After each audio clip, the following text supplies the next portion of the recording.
అబద్ధాల పునాదుల మీద అధికారంలోకి వచ్చిన కాంగ్రెస్ పార్టీ, అధికారంలోకి వచ్చిన హస్తం పార్టీ అదే అబద్ధాలతో ప్రభుత్వాన్ని నడిపిస్తుంది. గోబెల్స్ ప్రచారంతో సీఎం రేవంత్ పాలన చేస్తున్నారు. ప్రజలకు ప్రజాపాలన అందించకుండా పిచ్చి మాటలు మాట్లాడుతూ పీఆర్ స్టంట్స్పై ఫోకస్ పెట్టారు. సంస్కారం లేని భాష తెలంగాణ సమాజం సిగ్గుపడేలా వికారమైన ధోరణితో ముందుకు సాగుతోంది. తెలంగాణ నిధులను ఢిల్లీకి తరలిస్తూ తీరని ద్రోహాన్ని చేస్తోంది.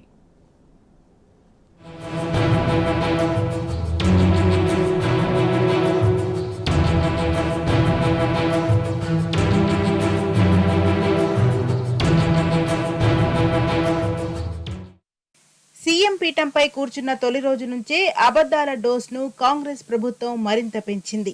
సీఎం రేవంత్ చెప్పేదొకటి, పాలనలో చేసేది ఇంకొకటి. పబ్లిక్ ప్రచార పిచ్చిలో పాలన గాలి కొదిలేసి ప్రచార ఆర్భాటాలకు కాంగ్రెస్ ప్రభుత్వం పోతుంది. ఇచ్చిన హామీల నుంచి ప్రజలను డైవర్ట్ చేసేందుకు రోజుకొక పీఆర్ స్టంట్తో రాష్ట్ర ప్రజలను భ్రమలో ముంచుతున్నారు. కాంగ్రెస్ అధికారంలోకి వచ్చి 2 నెలలు గడుస్తోంది. అయినా ఇప్పటికీ ఇచ్చిన హామీలను అమల్లోకి తీసుకురాలేదు. రైతు బంధు, రుణమాఫీ, 4000 పింఛన్, నిరుద్యోగులకు ఉద్యోగ హామీ, ఇలా ఇచ్చిన అనేక హామీలను కాంగ్రెస్ పట్టించుకోవడం లేదు. 6 గ్యారంటీల పేరుతో వైకుంఠం చూపిస్తూ నాటి అమలుపై కొర్రీలు పెడుతోంది.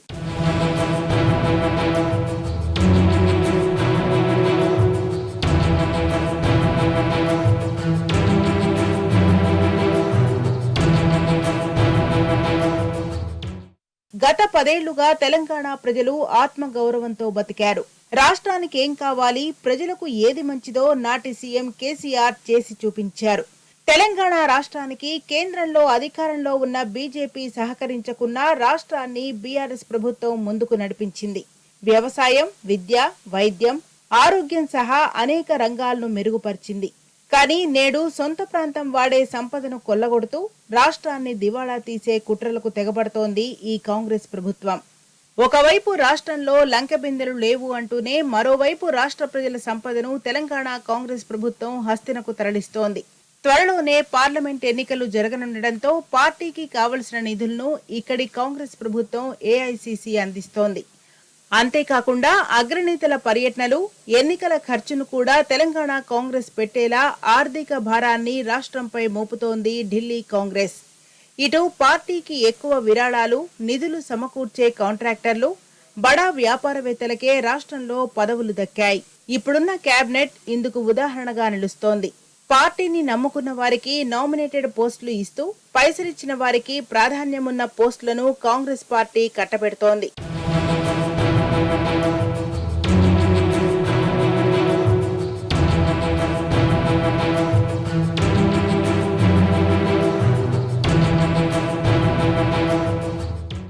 హైకమాండ్ కు నిధులు కట్టబెట్టే ప్రయత్నంలో ఎవరికీ అనుమానం రాకుండా గత ప్రభుత్వంలో అవినీతి, అక్రమాలు అంటూ అందరి దృష్టి మరల్చే ప్రయత్నం చేస్తోంది రాష్ట్ర కాంగ్రెస్.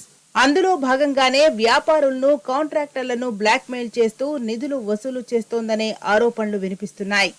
మరోవైపు కేంద్రంలో కాంగ్రెస్ అధికారంలోకి వస్తుందనే భ్రమలో ఆ పార్టీ నేతలు ఉన్నారు.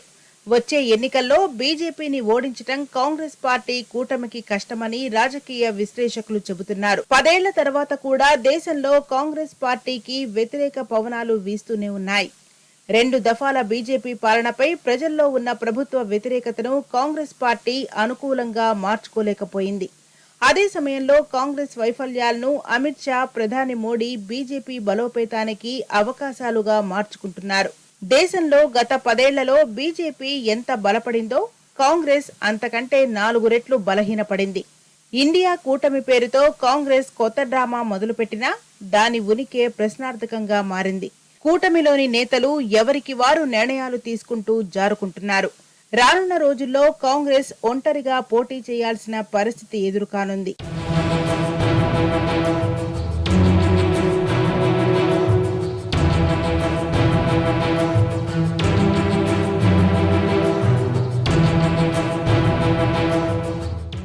కొండ నాలుకకు మందు వేస్తే ఉన్న నాలుక ఊడిపోయింది అన్నట్లుగా ఉంది ఇప్పుడు తెలంగాణ ప్రజల పరిస్థితి.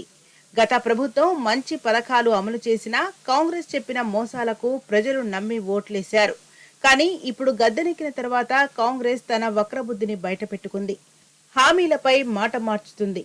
రాష్ట్రం దివాళా తీసిందనే ప్రచారం మొదలుపెట్టింది.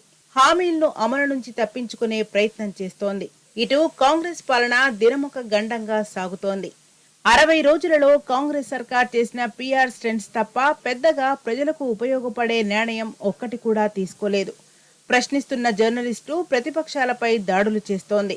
ఫ్రస్ట్రేషన్లో అబద్ధాలు, అర్ధసత్యాలతో, సంస్కారం లేని భాషతో కాంగ్రెస్ నేతలు మాట్లాడుతున్నారు.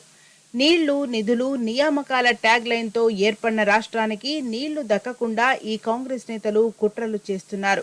రాష్ట్ర హక్కులను కేంద్రానికి తాకట్టు పెడుతోంది కాంగ్రెస్ ప్రభుత్వం. అతి ముఖ్యమైన కృష్ణా ప్రాజెక్టులను కేఆర్ఎంబీకి అప్పగిస్తూ నిర్ణయం తీసుకోవడంపై రైతులు ఆగ్రహం వ్యక్తం చేస్తున్నారు. తాము ప్రాజెక్టులు ఇచ్చేందుకు ఒప్పుకోలేదని వితండవాదం చేస్తుంటే కేంద్రం మాత్రం తన పని తాను చేసుకుంటూ వెళ్తోంది.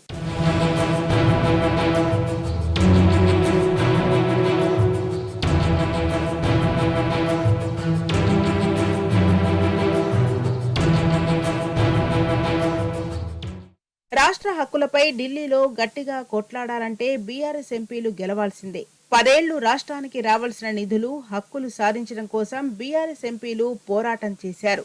ఇక మీదట కూడా ఇదే పందాను అనుసరించబోతున్నారు. మొన్న జరిగిన అసెంబ్లీ ఎన్నికల్లో చేసిన తప్పు ఈ పార్లమెంట్ ఎన్నికల్లో చేయకూడదనే లక్ష్యంతో ప్రజలు ఆలోచిస్తున్నారు. మెజార్టీ సీట్లు బీఆర్ఎస్ పార్టీకి కట్టబెట్టాలని చూస్తున్నారు.